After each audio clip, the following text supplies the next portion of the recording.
La journée mondiale.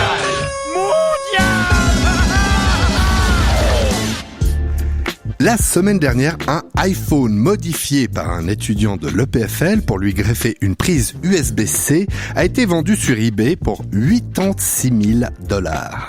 C'est le prix qu'il faut débourser aujourd'hui pour obtenir un téléphone Apple doté d'un câble standard compatible avec tous les autres appareils électroniques modernes. Je déclare donc ce jour, journée mondiale des déchets électroniques.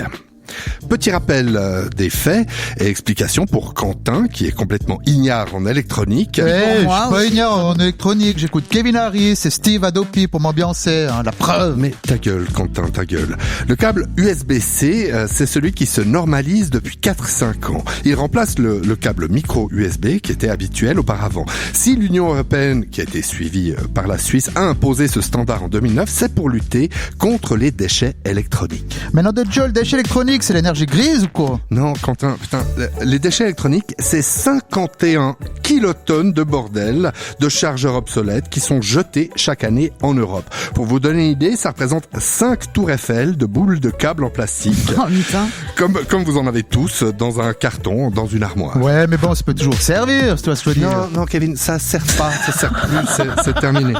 Tous les fabricants de gadgets électroniques ont suivi ce standard, sauf Apple. Bah ouais, mais parce qu'Apple, c'est des bolosses. Non, c'est parce que Apple, ce sont des prétentieux qui font ce qu'ils veulent parce qu'ils vendent des millions d'iPhones. Depuis le début, ils ont boudé l'équipe à Cupertino. Non, le câble USB n'est pas assez bien pour nous, c'est pas design, c'est pas assez rapide. Alors ils ont créé leur propre prise, la Lightning. Ah, Lightning, ça je sais, ça veut dire éclair. Oui, Quentin, oui.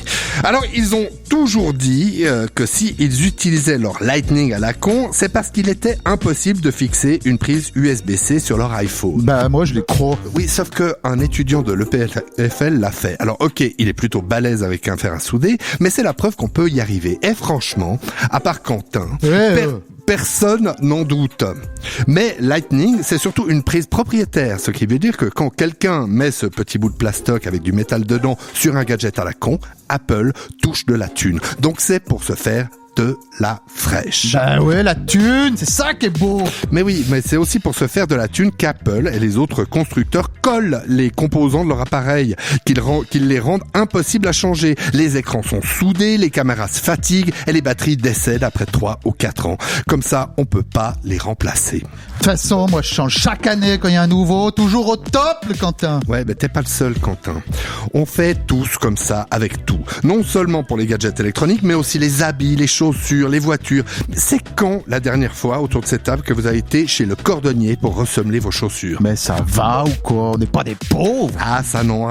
Et pour le prouver, on veut du neuf, du clinquant. On ne discute même pas quand on vous vend 1600 balles un appareil qui sera foutu dans 5 ans maximum, qui va aller s'empiler sur un monceau de bordel dans un pays du tiers-monde. C'est d'ailleurs de là-bas qu'il vient, puisqu'il a été fabriqué par des esclaves, avec des composants faits de terres rares qui viennent de mines, où des enfants orphelins travaillent jour et nuit, sous le regard d'hommes armés qui ont violé leur mère et assassiné leur père. Oh mec, calme-toi, t'es lourd.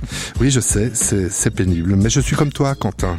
J'ai un smartphone, j'ai des conneries électroniques dans mon armoire et je porte une paire de chaussures qui sont bientôt foutues et que je vais changer.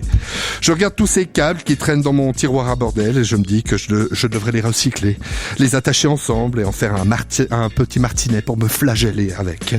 Tu veux dire que c'est les entreprises qui nous prennent pour des cons? Non, Quentin.